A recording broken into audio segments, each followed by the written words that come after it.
আমি যদি ভালো পারফরমেন্স রাখতাম তো আমার কুশলীটা পড়তেন না, তো আমার তো জানাজা পড়ে দিতেন না। বলেন তো সবচেয়ে খারাপ পারফরমেন্স। সবচেয়ে ভালো লাগলো হলো যে আপনাদের ডিসিপ্লিন দেখে। অন্য জায়গায় এই সময় লাগে প্রায় 5 মিনিট আপনাকে সবাই অ্যাডজাস্ট করার জন্য। কারণ এই জন্য আপনাদের সবাই অনেক অনেক ধন্যবাদ। তো সাংবাদিক ভাই বোনেরা, আসসালামু আলাইকুম। আজকে আমাদের এই ফরিদপুর, মাদারীপুর, শরীয়তপুর, গোপালগঞ্জ এবং রাজবাড়ী জেলার আমাদের বিভিন্ন আইন শৃঙ্খলা ব্যাপারে একটু মত বিনিময় সভা ছিল। এই সভায় আমরা এখানে আলোচনা করলাম।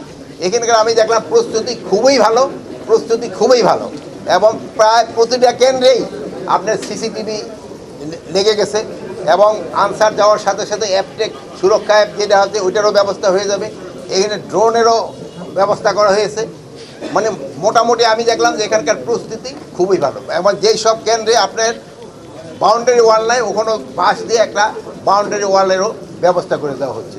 এই জন্য আমি আশা করতেছি এখানকার নির্বাচনটা খুবই উৎসবমুখর হবে, ফ্রি, ফেয়ার এবং ক্রেডিবল ইলেকশন হবে।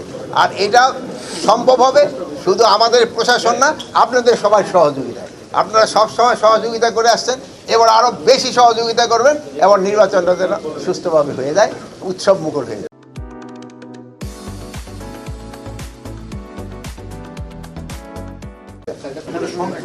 না, এখানে কোনো ধরনের শঙ্কা নাই। এইবার মতো যে পরিমাণ আইন শৃঙ্খলার বাহিনী নিয়োগ করা হয়েছে, কোনো ইতিহাসে আপনারা দেখাইতে পারবেন আইন শৃঙ্খলা বাহিনীর কর্মী। আরেকটা, আপনারা যেহেতু আপনারা অনেক বয়স্ক সাংবাদিকও আছেন, আপনারা আগের অন্যান্য নির্বাচনগুলি দেখেন।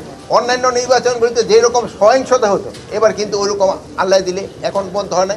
আমরা আশা করব যে সামনে হবে না। আপনাদের সবারই এই জন্য চেষ্টা করতে হবে এবং দোয়া করতে হবে।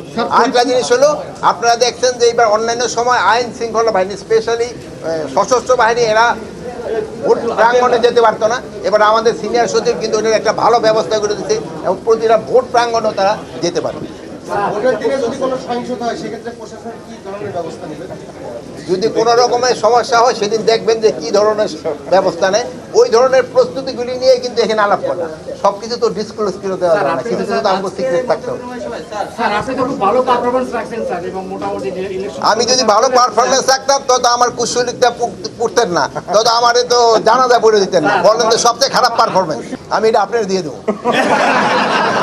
স্যার, একজন প্রার্থী সংশয় প্রকাশ করেছেন যে বোরকা পরে ভোটদানের ক্ষেত্রে এক্ষেত্রে মুখ দেখানোর যে বিষয়টা, যে মুখ যদি না দেখে ভেতরে প্রবেশ করার সুযোগ থাকে, সেক্ষেত্রে কোনো এখানে আমাদের এখানে শোনেন, এখানে তো আমাকে ক্লিয়ার ইসি তো ক্লিয়ার করছে, প্লাস এখানে তো মহিলা আনসারও থাকে।